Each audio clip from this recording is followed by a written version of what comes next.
이상한 교수가 적은 스푼 아일랜드라는 책을 보면 우리 아일랜드 사람은 우리 한국 사람들과 아주 비슷하다라고 말합니다. 자기 민족이야말로 가장 순수하고 순결하며 뛰어나다고 생각하는 맹목적인 대국심, 자신들의 역사가 이 세상에서 가장 비참하고 비극적이라고 생각하는 그런 경향, 그리고 강대국 곁에서 겪은 순환의 역사 등 아일랜드와 우리 한국 간에는 역사적 정서적 닮은 구석이 많이 있다고 그는 쓰고 있습니다. 아일랜드는 원래 개인인들이 살고 있었습니다. 그 땅에는요. 그리고 고대 아일랜드 역사에서 가장 중요한 사건을 들라하면 그건 바로 기독교의 전파입니다. 350년경에 기독교가 아일랜드에 전파되고 432년에 이제 스코틀랜드 사람인데요. 이제 노예로 끌려서 아일랜드에 노예 생활을 했던 그 패트릭이라는 사람이 헤엄쳐서 나와서 다시 돌아갔다가 복음을 듣고 복음을 전하기 위해서 다시 아일랜드로 와가지고 이 아일랜드 전역을 복음화시키는 그 사건이 고대 아일랜드 역사에서 제일 중요한 사건이라고 이 박지영 교수는 쓰고 있습니다. 12세기부터 이제 이 아일랜드 땅은 잉글랜드의 지배를 받게 되면서 가장 슬픈 나라로 이제 변하게 되는데요. 이제 영국이 교황의 지배를 거절하게 되고 성공의 국교회를 이제 세우게 됩니다. 그러나 이 아일랜드 토착인들, 이들은 그 전부터 캐톨릭을 받아들였기 때문에 국교인데요. 그들을 개종시키지 않고 그대로 내버려둡니다. 그리고 영국에서 이주한 사람들만이 이제 성공회를 섬기게 되고, 이제 그러면서 이 성경회와 이 국교 간의, 신교와 국교 간의 갈등이, 또 민족 간의 갈등이 이 아일랜드 땅에 이제 벌어지게 됩니다. 그리고 영국 사람들은 이 아일랜드 사람들을 아주 많이 무시했다고 하는데요. 아일랜드 사람들은 하얀 침팬지, 하얀 깡둥이, 그리고 아일랜드에 있는 그 지역을 켈트 변들이라고 불렀다고 합니다. 우리가 잘 아는 조지 버나드쇼, 노벨 문학상을 받은 윌리엄 버틀러 예이츠, 오스카 와일드, 우리는 영국 사람으로 알고 있지만 실제로 아일랜드 사람입니다. 1922년 아일랜드 자유국이 이제 성립되게 되지만 북부 아일랜드는 여전히 영국의 통치하에 놓여 있고, 지금 현재 이 아일랜드 자유국은 영국보다 1인당 소득이 더 많은, 더 잘 사는 나라로 됐지만 여전히 아일랜드 국민들은 우리는 가장 슬픈 민족이다라고 생각하고 있답니다. 오늘 본문에 제자들이 나오는데요. 어떻게 보면 이 아일랜드 사람들과 비슷한 처지에 있는 자들, 슬픈 사람들입니다. 예수님을 2번이나 만났음에도 불구하고 부활한 예수님께서 제자들에게 평강이 있을지어다, 성령을 받아라, 또 지난주에는 도마를 만나셔서 네가 만져봐라, 보지 못하고 믿는 자는 복되다, 그렇게 말씀을 들었음에도 불구하고 이들은 여전히 두렵고 여전히 불안하고 여전히 염려 가운데 있습니다. 그래서 오늘 본문에 보면 마음은 알겠는데, 머리로는 알겠는데 예수님 따라가는 거, 몸과 마음이 지금 마음대로 안 되는 겁니다. 그래서 이들은 어디 와 있습니까? 고기 잡으러 갈릴리 바닷가로 다시 온 겁니다. 왜 바닷가로 왔을까요? 이들은 지금 먹고 사는 게 문제이기 때문에 그렇습니다. 부활한 주님을 만났음에도, 부활한 주님이 우리에게 다 보여주셨음에도 불구하고 여전히 뭘 먹어야 될까? 어떻게 살아야 될 건가? 그래서 오늘 21장에 이제 이들을 예수님께서 만나셔서 다시 회복시키시는 내용이 본문에 나옵니다. 자, 그래서 학자들은 이렇게 질문을 합니다. 20장으로 끝나야 됩니다. 요한복음은요. 그래서 도마가 고백하잖아요. 나의 주, 나의 하나님. 그리고 20장 30절에 보면 예수께서 제자들 앞에 다른 많은 표적을 행했으나 오직 이것만 기록하면, 그러면서 기록의 목적을 말씀하면서 요한복음 20장으로 끝내야 됩니다. 그런데 요한복음은 21장이 또 나오는 겁니다. 어떤 분은 이야기하기를 아마 베드로에 대해서 말해야 될 필요가 있기 때문에 마태, 마가, 누가는 베드로가 어떻게 회복됐는지를 보도하고 있지 않기 때문에 그걸 좀 이야기해야 될 필요가 있어서, 또 어떤 학자들은 이야기합니다. 예수님이 그렇게 요한복음 20장까지도 보여줬음에도 불구하고 아직 부활을 안 믿는 사람이 있기 때문에 예수님이 다시 나타나신 것을 증거할 필요가 있다. 그래서 21장이 필요하다고 말하기도 합니다. 그러나 21장이 필요한 이유는 바로 부활의 모습을 보아도 부활한 주님을 따라가기 위해서는 한 번 본 걸로, 2번 본 걸로 되지 않는다는 것을 말하기 위해서입니다. 한 번 은혜 받은 걸로 절대 주님을 끝까지 못 따라간다는 겁니다. 그래서 21장에서 주님을 끝까지 따라가기 위해서 우리에게 뭐가 필요한가? 그것을 우리에게 전해주기 위해서 21장을 요한은 또 기록하고 있습니다.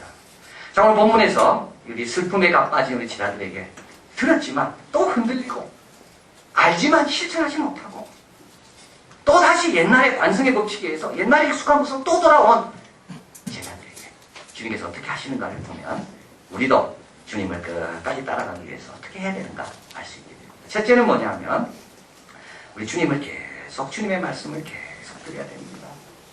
오늘 본문에 한번 가볼까요? 1절 같이 있습니다. 그 후에 예수께서 디베랴 바다에서 또 제자들에게 자기를 나타내셨으니 나타내신 일이 이러하니라. 또 나타내신 겁니다. 14절에 가보겠습니다. 이것은 예수께서 죽은 자 가운데서 살아나신 후에 세 번째로 제자들에게 나타나신 것이라. 예수님께서 왜 나타나셨을까요? 여러분, 예수님이 나타나지 않았더라면요, 제자들은 고기 잡기가 끝났습니다. 제자들은 아무리 부활한 주님을 만났어도 주님이 또 나타나주지 않았더라면 제자들은 고기 잡기가 끝난 겁니다. 이 말은 뭐냐 하면 한 번 들어도 되지 않는다. 계속 주님을 만나야 되는 거예요. 주님께서 주기도문 가르칠 때 그렇게 말씀하셨잖아요. 일용할 양식을 구하라고.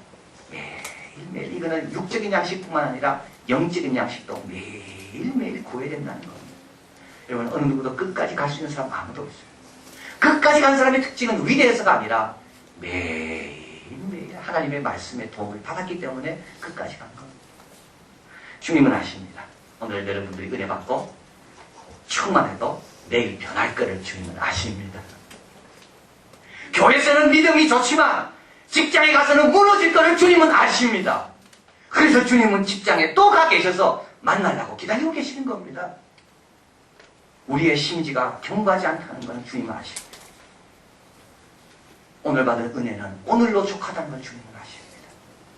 그래서 주님은 내일 또 나타나실 겁니다.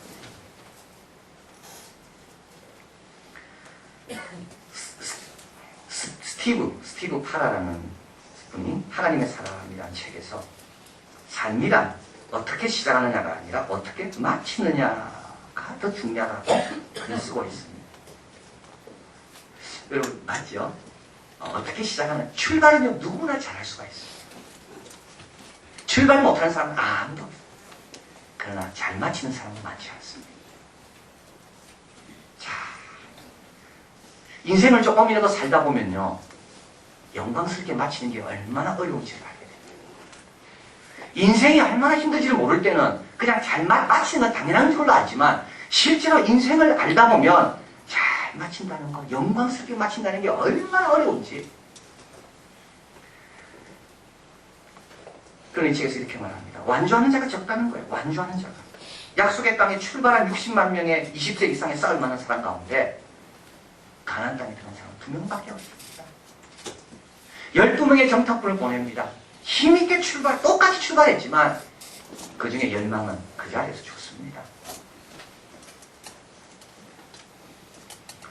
이렇게 완주가 어려운 이유는 그는 말합니다. 성의 기습 공격, 돈의 기습 공격, 방임했던 가족의 기습 공격,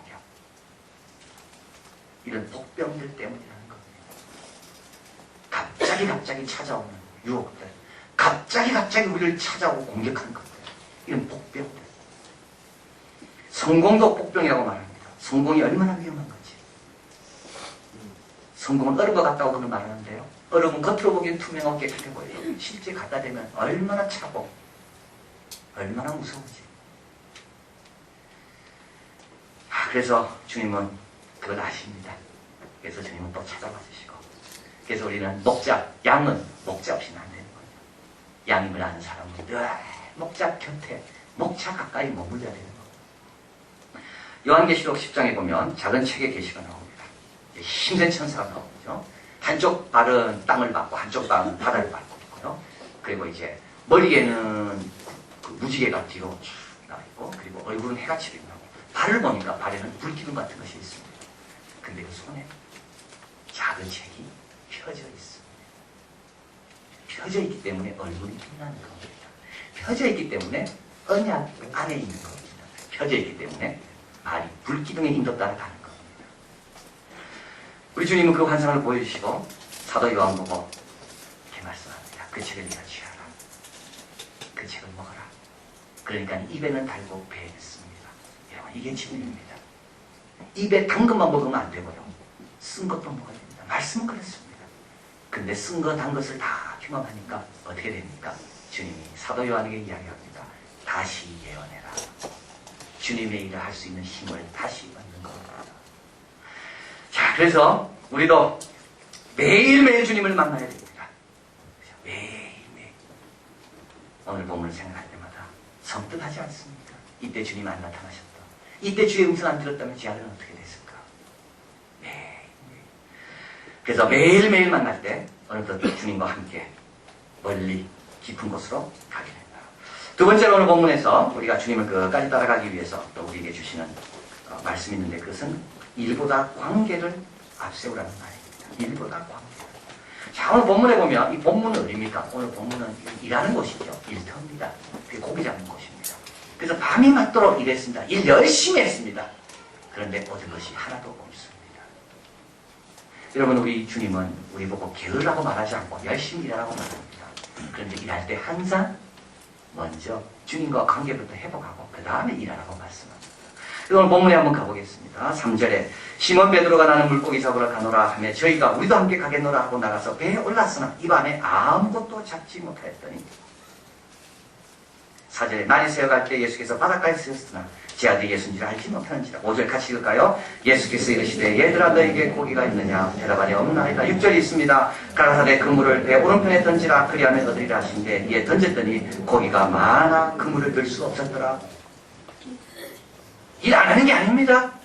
주님은 계속 그물을 던지라고 말씀하죠. 그러나 주님하고 관계가 먼저라는 겁니다. 관계없이 일만 해가지고는 일에 열매가 없다는 것을 주님 말씀하는 겁니다. 이 구절을 가지고 브루스 밀트는 왜 서구 교회는 전도의 열매가 별로 없고 반면에 이 가난한 제3세기 교회에는 전도의 열매가 많을까?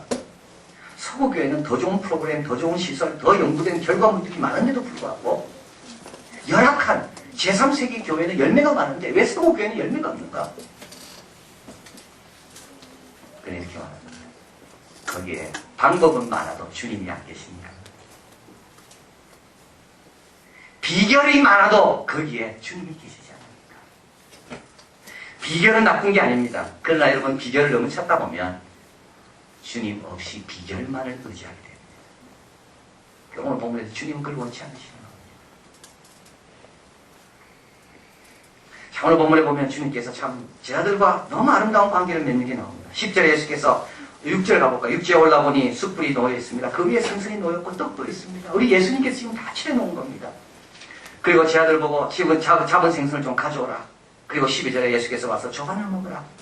같이 읽어볼까요? 제 아들이 주신 줄 아는 거로 당신이 누구냐 감히 묻는 자입니다.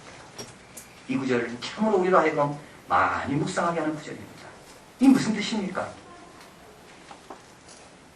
보통 주인은요 종들에게 일만 시킵니다. 보통 주인은 종들에게 일만 시킵니다. 그런데 이 주인은, 이 예수님은 다릅니다. 본인이 일하고 와서 저밥 먹으라고 이야기합니다. 그래서 이 주인은 예수님은 맞기는 맞는데 보통 생각하는 주인과 달라서 좀 질문을 하고 싶은데 이건 너무 확실하니까 질문을 못하겠고 바로 그 말입니다. 예수님께서 제 아들의 발을 씻길 때도 마찬가지였습니다. 베드로가 말합니다. 내 발은 절대 씻기지 못합니다. 그건 종들이 하는 거거든요.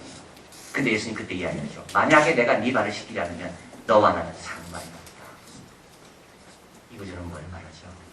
주님은 일보다 관계를 우선 원하신다. 자, 앉아서 같이 먹으며 이야기하자고. 일은 됐다고. 일은 그 다음에 하면 된다고. 내가 도와줄 거니까. 일은 내가 다 도와주면 153마리 그물에 가득 찰 거니까 걱정하지 말고 일단 나와 함께 시간을 좀 보내자고.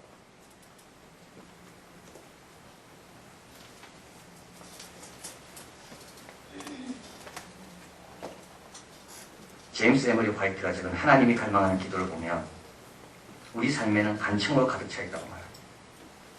그렇죠. 우리는 너무 하나님께 요구하는 게 많습니다. 이것도 들어주시고 저것도 들어주시고. 그런데 실제로 우리는 그렇게 많이 간청하고도 기도 응답을 별로 받은 적이 없다라고 생각한다는 겁니다. 왜냐하면 우리는 기도 응답을 내가 원하는 대로 된 것만이 기도 응답이라고 생각하기 때문이라는 거죠. 하나님이 원하는 대로 된 것은 기도 응답 아니고 내가 강구하고 그 다음에 내 원하는 식으로 응답이 오도록 기다렸던 그것이 될 때만이 우리는 기도 응답이라고 생각하는 겁니다. 그런데 하나님은 그렇게 하지 않는다는 거예요. 왜냐하면 하나님은 우리가 기도 응답 받는 것보다 우리가 더 중요하기 때문이라는 거예요. 우리에게 더 관심이 있다는 거예요. 하나님의 관심은 기도 제목이 응답받고 안 받는 거 그게 아니라 하나님의 관심은 우리에게 있다는 거예요. 저도 한번 생각해 봅니다. 우리의 관심은 하나님께 있는가 아니면 우리 기도 제목에 있는가? 우리의 관심은 온통 기도 제목에 가 있습니다. 우리의 제목은 온통 우리의 간구하는 것만 가 있습니다. 하나님께 별로 관심이 없습니다. 요한복음 15장 4절 5절 주님 말씀하십니다. 내 안에 거하라 나도 너희 안에 거하리라. 가지가 포도나무에 붙어있지 않으면 절로 과실을 맺을 수 없음 같이 너희도 내 안에 있지 않으면 그러하리라. 같이 한번 읽어볼까요? 앞에 있습니다.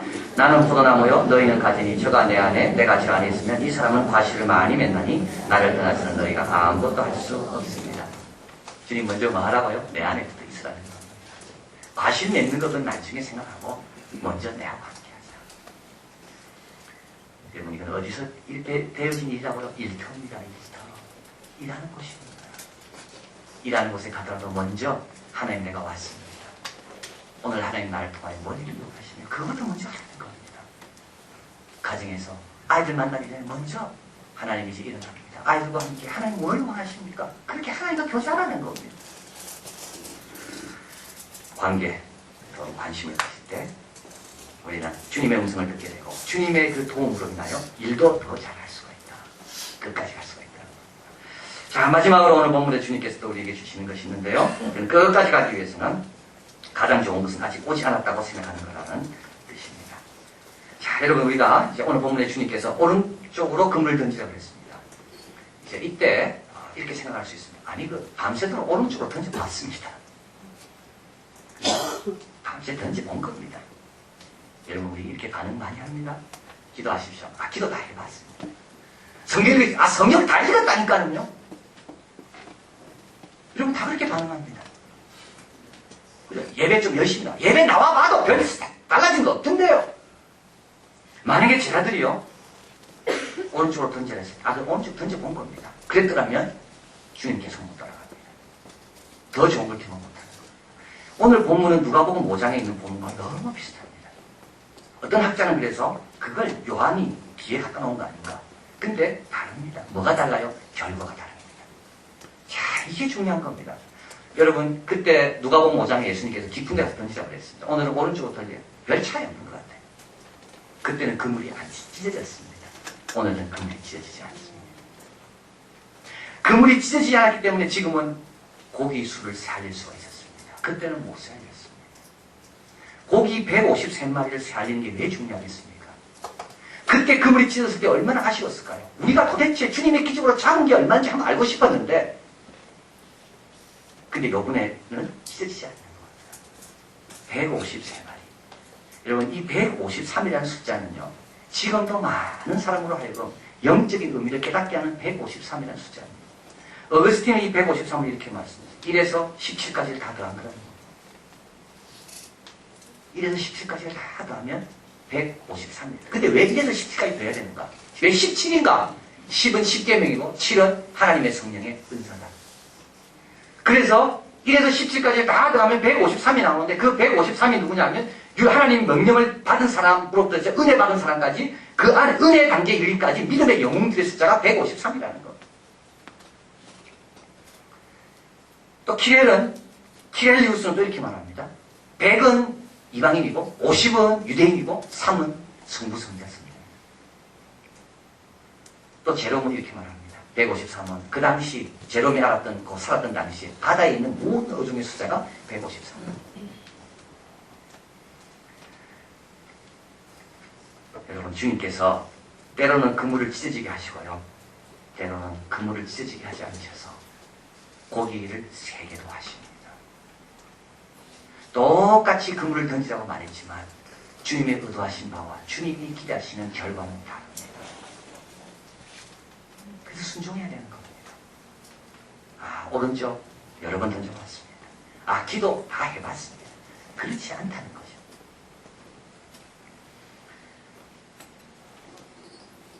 (19세기) 미국의 최고의 설교자인 필립 브룩스는 그의 책 설교론 특강에서 이렇게 말합니다. 세상은 아직도 세상이 들어야 할 최선의 설교를 듣지 못했습니다. 사람들이 알아야 할 진리가 있고 그것을 전파하는 사람들은 더욱 순전하고 경건하게 되는 것이 계속 가능하기 때문입니다.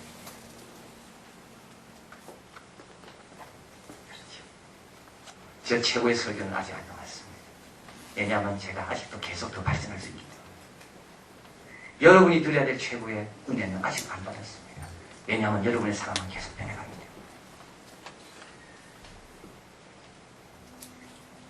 그래서 오른편으로 던지라 해도 아이고 알겠습니다. 또 다른 게 있겠죠. 던지는 겁니다. 기도하십시오. 아이고 알겠습니다. 또 주님께서 이번 기도에는 특별히 역사하실 걸 믿고 내가 기도합니다. 여러분 이렇게 하는 사람은요 계속 기적을 체험하면서 새로운 걸 체험하면서 앞으로 나가는 겁니다. 자, 그래서 오늘 21장을 통하여 부활의 경험을 했습니까? 그래도 안 된다. 말씀 매일매일 들어야 된다. 그리고 일하기 전에 먼저 주님을 먼저 챙겨라. 그리고 말씀을 들을 때 기대하는 마음으로 순종을 하되 기대하는 마음으로 순종해라. 그리하면 더 좋은 것을 경험하면서 끝까지 완주하는 우리가 될 줄 믿습니다. 기도하겠습니다.